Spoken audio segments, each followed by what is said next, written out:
Gentlemen, such a pleasure having you with us here. There's not enough conversations that really happen around the field of innovation really. So it's a pleasure having the three of you to talk to us about what's happening in innovation in India. And maybe I can start with the big picture question and ask the three of you gentlemen, does India innovate? Yes, of course. I in India to me stands for innovation. Okay. And we have a rich history of innovation. But it is characterized by some special features, I would say. Affordable excellence is one of them, all right?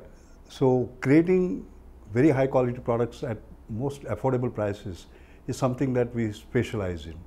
You know, Arvind Eye Care doing cataract surgery. And this is, I'm assuming, specific to a country like India where it has to be affordable. Yes, absolutely. Okay.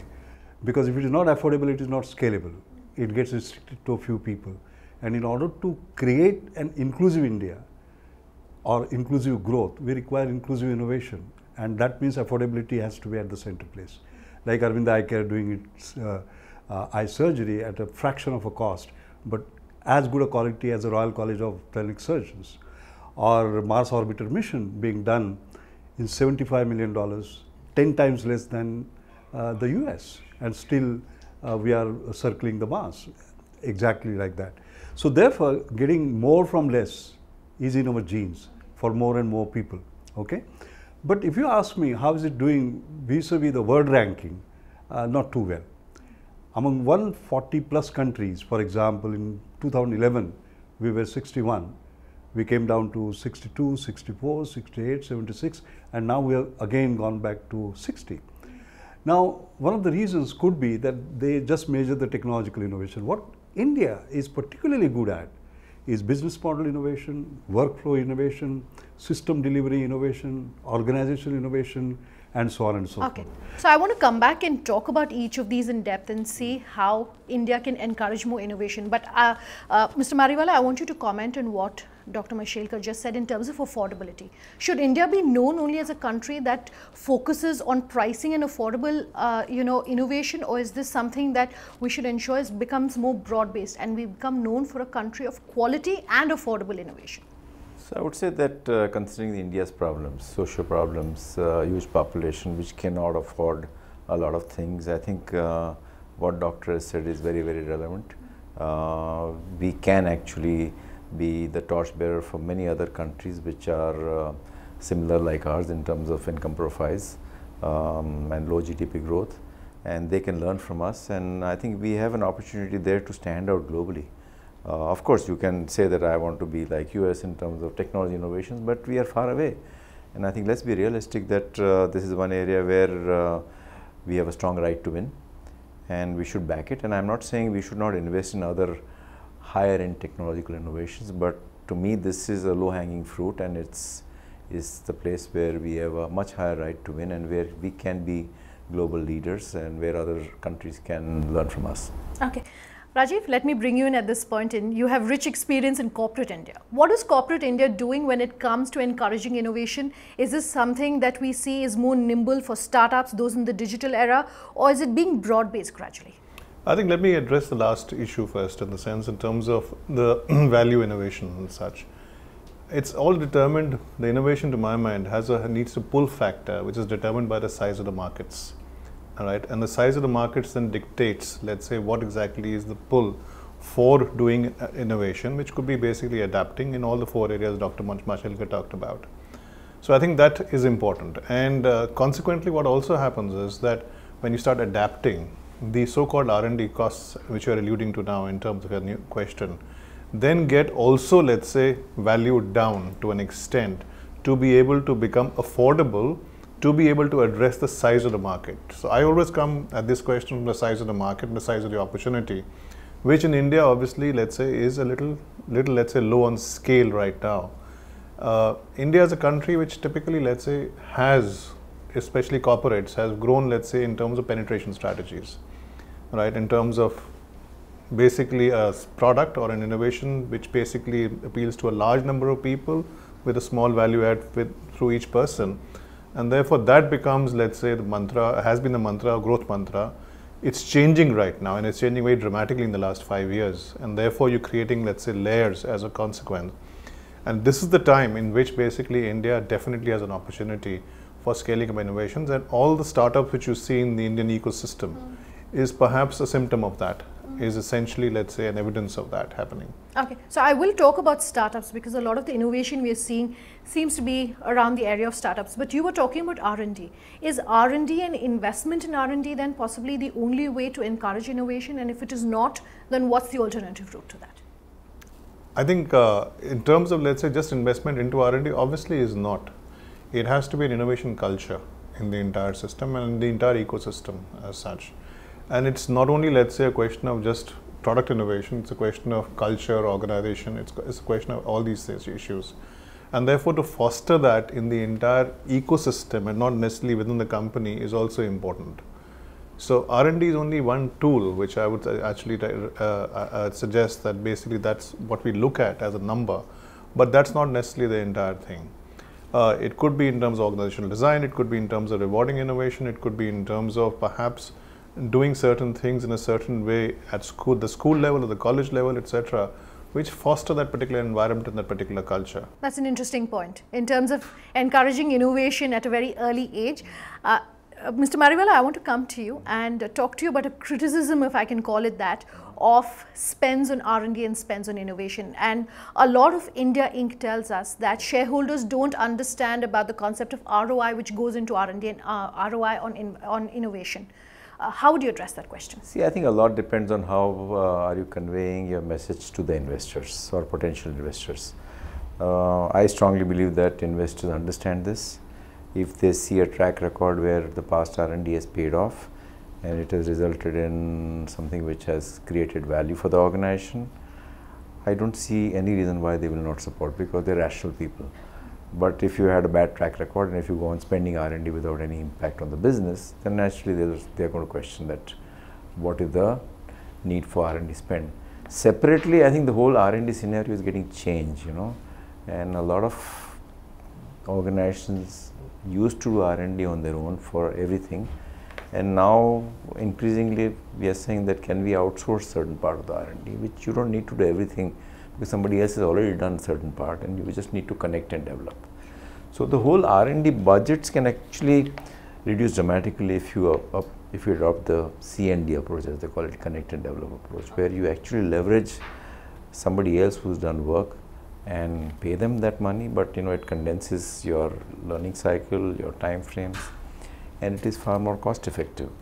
So I also think that R&D is not the only source for innovation, you know.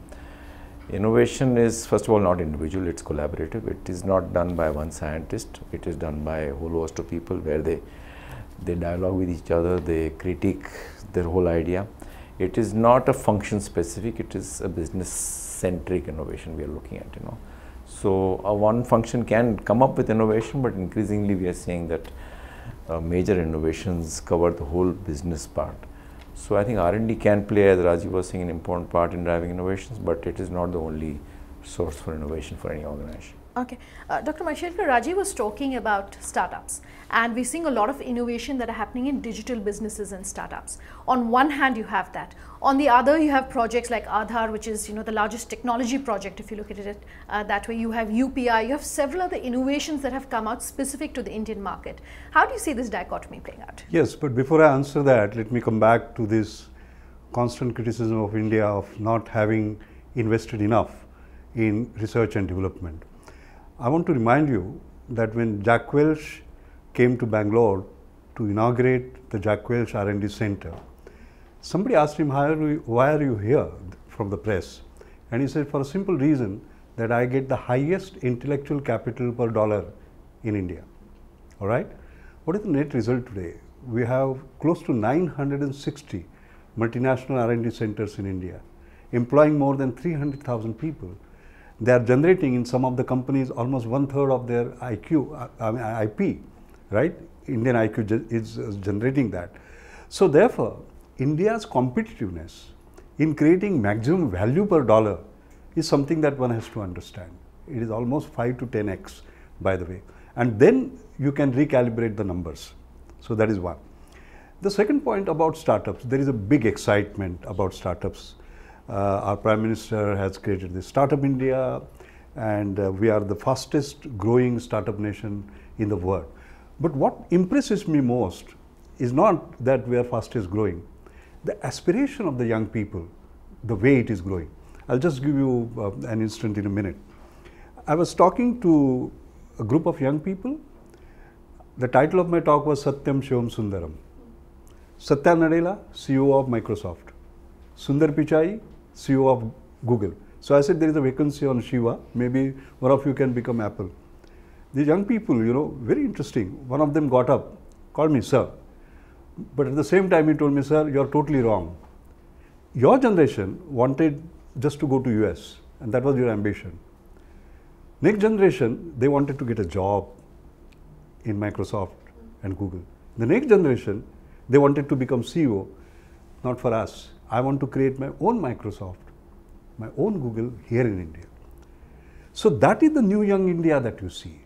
That makes me dangerously optimistic about India, I would say. Sure. All right. Let's take a very quick break on that note. On the other side, I want to talk about the government's role when it comes to innovation. Do stay tuned. We'll come back after this very short break.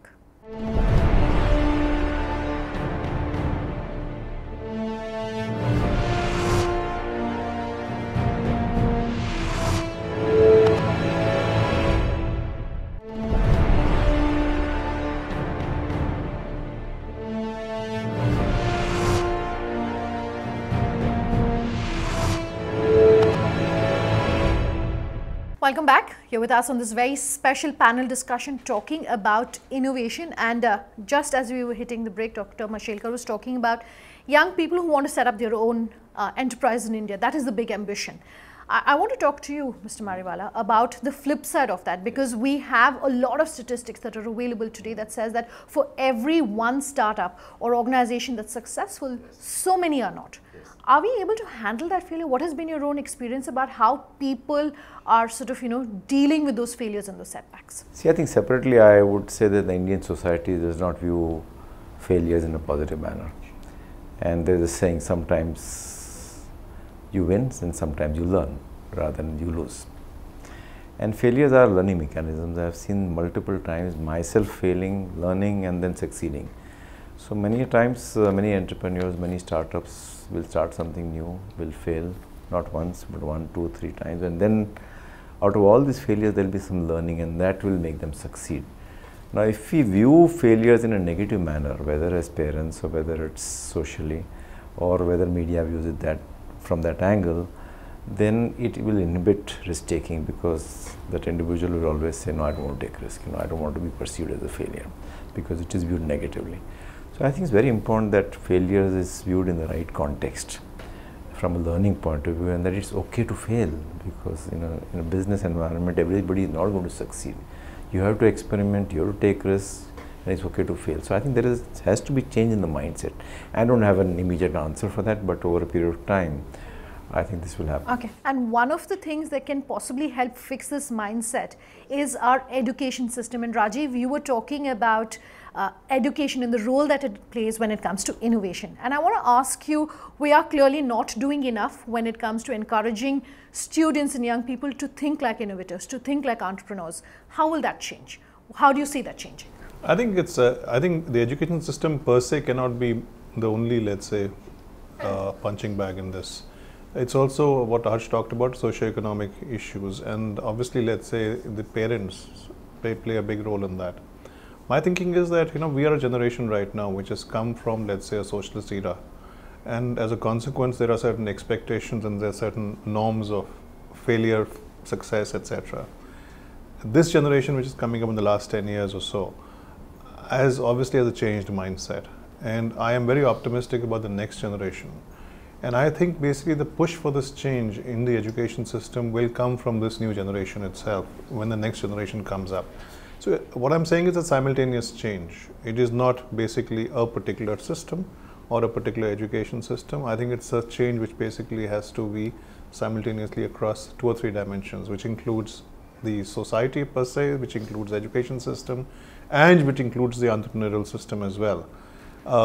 To actually counter a little bit of Harsh's point, maybe a city like Bangalore, for example, with the current ecosystem, the failures are somewhat better accepted than basically a place in Gujarat maybe. right? And therefore, that sort of a change has started, in my opinion, as such. Okay, and one of the other drivers of change, I believe, is the government. And I want to talk to you, Dr. Mashelkar. You were speaking about IP earlier. I want to circle back to that. One, what is the role the government is playing when it comes to innovation, and what should be the role? And two, do you think strengthening of IP laws in India will encourage more innovation? Yes, I think government has always played a very important role in driving innovation all across the world, by the way, because technology creation is one issue which the government can support, but at the same time policy, in order that that technology finally gets sort of implemented, in both the government can play a role. You know, for example, when I was the Director General of CSIR, we had created what is called the New Millennium Indian Technology Leadership Initiative. Okay, leadership, not follower, and there public-private partnership, government money would go as a grant to the public institution, but almost 0% interest loan to private sector. What is the net effect of that? Number of programs came out. One of them is fuel cells. I'm just giving an example where for love or for money that technology is not available. You know, it's a very high technology, very closely guarded. And today through that program, because we supported risk, 3 industrial partners and 3 institutions having worked together, now we have created a fuel cell which is under test at the moment, which is twice as good in performance at the best and 3 times of lower cost. You remember I talked about affordable excellence. Now having done that fuel cell, for example, that is technology leadership. Now we need business leadership. There again the government can come into play. For example, that fuel cell, what happens is that the only emission that you have is water. Now we have 400,000 diesel generating sets with towers, okay? Overnight, government can take a policy that no, they will not emit those particles, but will emit water and go for fuel cell. So do you see the role now? First, by creating a funding which was supported by the government, we went into a risky area, created a partnership, became technology leaders, but in order to become business leaders around the world, again the government has to come in with a policy. So there is an interplay of technology and policy all the time. Sure. Just before we come to that, I want to pick your brains and ask you, through the Marico Innovation Foundation, you're obviously exposed and you see a lot of companies that are innovating in their own spaces. Is it easier for a small company to innovate compared to a larger peer? And if yes, through this program, what would you like to tell the innovators who are watching about what they should perhaps learn from these small organizations when it comes to innovation? So to answer your first question, yes, the smaller companies actually are better positioned in terms of innovating, because when you become large, you become bureaucratic, the culture plays an important role, and many times people don't talk to each other. In a small organization, everybody is together. There is a higher desire to differentiate in the marketplace. So I would not put them at a disadvantage. Actually, relatively, I would put them at a slight advantage in terms of innovation. What are some of the prerequisites that companies should have if they want to have an innovation culture within themselves? So I would say the overall, you have to encourage risk taking. You cannot punish failures. You have to have diversity in your workforce, because diversity generates innovative ideas. You have to empower people. You have to have very good talent people. And the top management has to go on reinforcing innovation on a perpetual basis, you know. So when you have a combination of all these things, people start taking risks. The innovation, the organization awards innovators and talks about the innovation successes and also the failures also, you know, because it is okay to fail. You know, if I'm an employee of an organization, if I innovate and if I fail and if I'm punished in terms of not getting the right increments or promotions, I will stop taking that risk. So I think you have to send the right message down the line that innovation is very important for the organization, and we will support experimentation, prototyping, empowerment and innovation, so that it's okay to fail, you know, and although innovations are not going to succeed. Talk to us about the Marico Innovation Foundation. Yes. The work that you do there, yes. And also talk to us about the awards that have been instituted. Yes. So Marico Innovation Foundation was started about 14 years back in 2003, and since then it has evolved. One of the objectives, or the main objectives of the Innovation Foundation, is to fuel innovation. So what we do is we take various initiatives to inspire other innovators, impact innovation, And one of the events or one of the initiatives we undertake is Innovation Awards, which is held once in 2 years. It is held in Bombay, and we invite entries from 3 different sections: business, social, and the government sector. And on an average, we get about 600 entries. We want more and more innovators to apply to these awards, because these have over a period of time got some stature. We also give publicity to the award winners. We also offer them what Doctor was saying earlier about scaling up, Scalator. So that's something which is offered to all the award winners, and basically we help them scale up innovative organizations if they are facing any issues in terms of scaling up. Whether it's a marketing challenge or a business challenge or a cost management challenge, we have our set of internal Marico people. We have about 22 CEOs, ex-CEOs working with us. We have management consultants, and we also leverage students from management institutes to help these innovative organizations scale up. So I think that's our way of giving something back to India in terms of fueling innovation. And wish you all the very best for that. Gentlemen, thank you very much for speaking with us here on the Leaders of Tomorrow. If you are an innovator or you have any feedback on the show, do remember you can always write in at leadersoftomorrow@timesgroup.com. On social media, you can reach us on Twitter. Tweet at me personally at Sunanda_J or LOT_ET now. Our Facebook page is Leaders of Tomorrow on ET now, or call us on that number you see on your screen. We always love hearing from you. Thanks for watching. Have a good night.